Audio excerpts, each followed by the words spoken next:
Alright, so I didn't forget about this battle, and I apologize that it's going up late. I've mentioned before in a few videos, I've been having a lot of issues sleeping lately, so I've been like napping during the day the past few days, and I don't typically ever nap during the day. I actually hate napping during the day because I just feel like it's a giant waste of time, but I've not been able to sleep lately. And I don't really know why. I don't physically feel anything wrong with me. I don't know why. I just can't go to sleep lately. I need to get that fixed, honestly, so I can not be messing things up, I suppose, when it comes to uploading and stuff.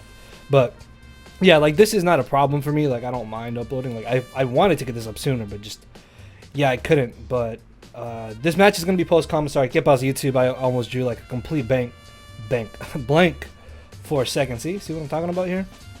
But this match was against Vepsis. Now, I know I said I would be doing EWT live, but I did this match right after I picked up Javier from school, and his buddy came over because he lives across the street.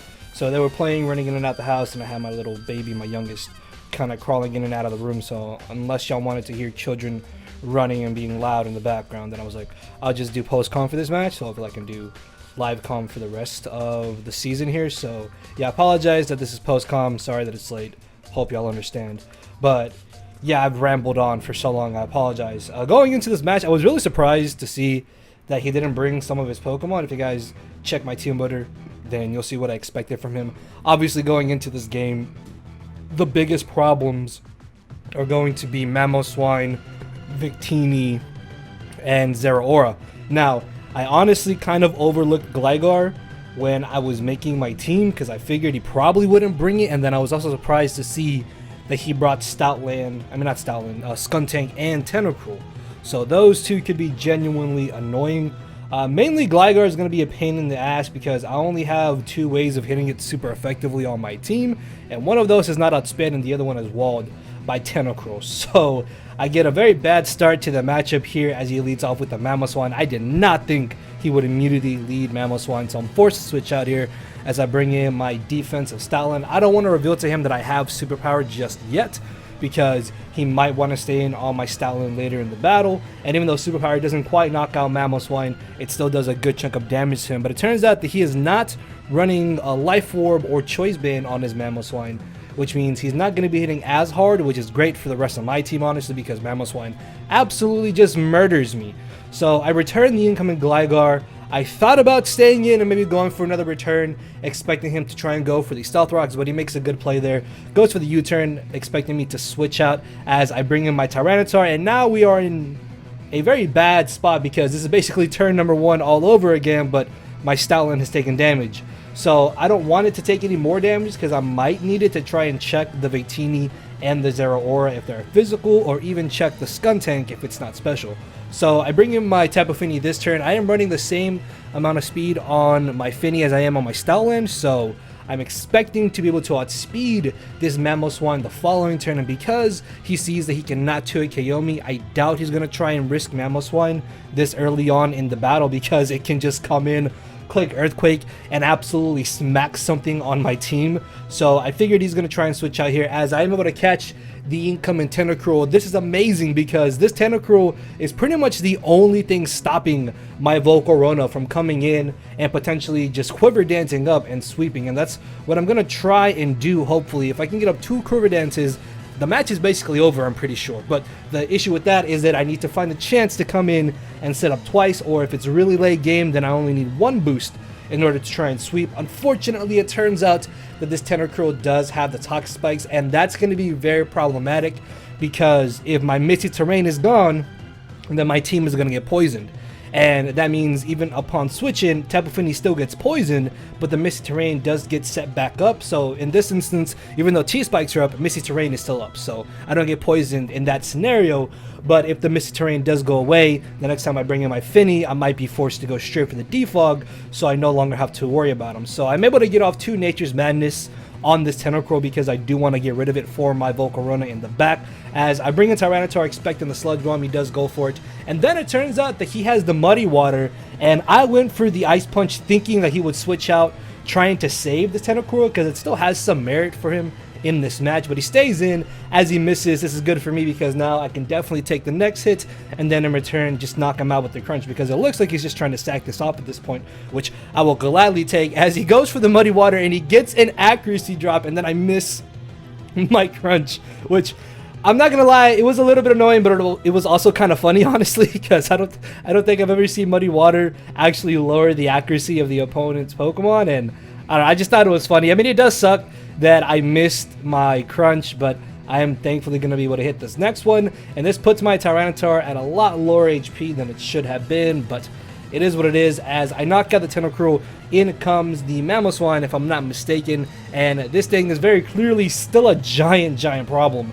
So I'm going to switch right back into my Stoutland, because I figured that Finny has way more merit for me in this battle than Stoutland has, and if anything, I can maybe try to get off a hit here with Stoutland if it really comes down to it. If he wants to switch out, that's fine.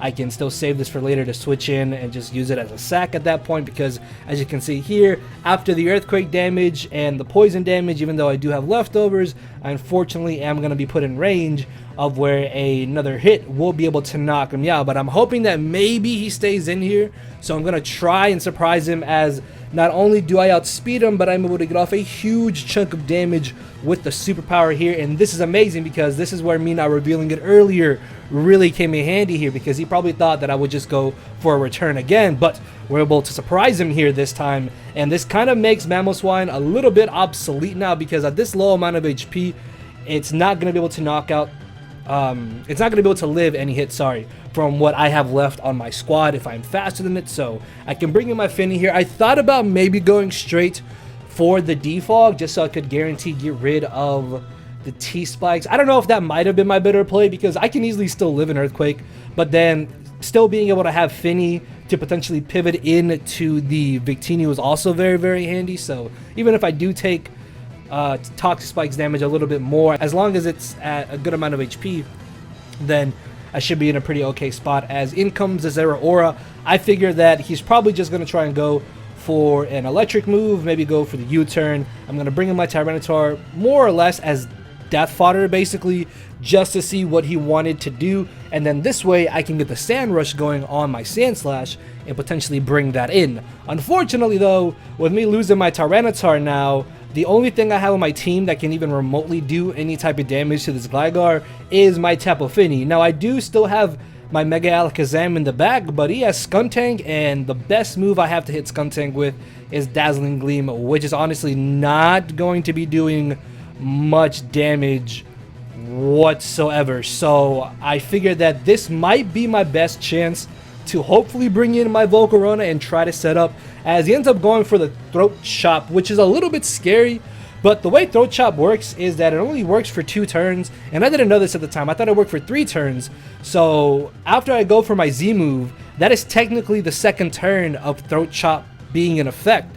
And that kind of plays a role here, because after I go for a Quiver Dance, I figured that I can just go ahead and pop my Z move. I basically should just get a free KO here with my Z move, even if he brings in the Gligar, a Buginium Z Bug Buzz into Fiery Dance can knock him out, and then for Fiery Dance I can get a +1 boost, and that would be absolutely amazing, as he actually ends up switching directly into the Victini. And much to my surprise, this thing is actually going to end up living this hit pretty comfortably. I only did like 75%, I think, and it turned out that he was actually an Assault Vested Victini, but because I am faster than him, the next turn I will be able to pick him off with a Bug Buzz. Now he said that he probably should have initially gone for the Volt Switch with Zeraora instead of going for the Throat Chop, so he would have Volt Switched out into his Victini on my Volcarona, but from there I could have probably gone for a Roost. I might have not stayed in, fearing Victini being Scarfed, so I don't know, man. Like, you can theory him on, because I honestly don't know what I would have done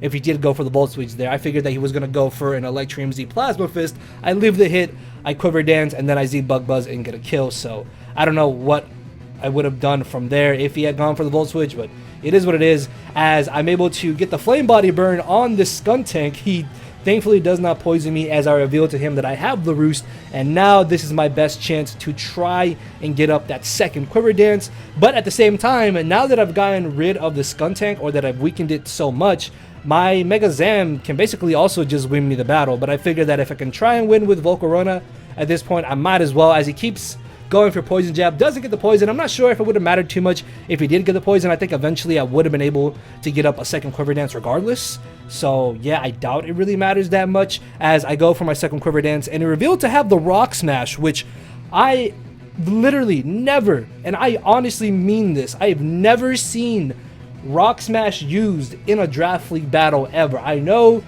you can be creative in Draft League battles, but it's still Rock Smash. I think it's like base 40.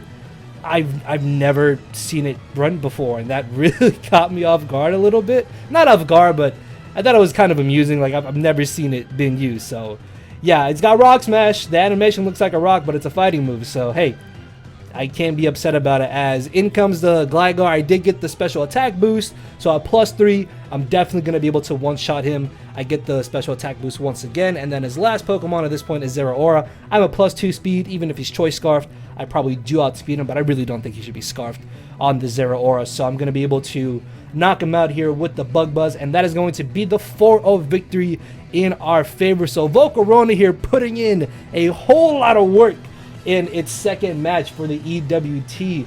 So yeah, again, I apologize that this is late, guys, and that it's post-com. Should be back to live com hopefully week 6 and the rest of the season here. So with that being said, if you did enjoy this, hit that thumbs up button down below. Let me know if you have remedies for sleeping. I know I've asked this before. I still don't know what to do. I'm gonna run into a wall at this point to knock myself out so I can fall asleep at an appropriate time. So yeah, thank you all for watching, and later, everybody. Because my brain and heart are both tied in the knot, and this hinders me from crying a lot. This causing me to show no emotion. But when I said I cared, I wasn't joking. But I guess it's too late for me to become broken. For now, I'm living with no more pain, tears, or hoping. I'm just coasting. Yeah, I said I'm coasting. No more pain, tears, and hoping. For real.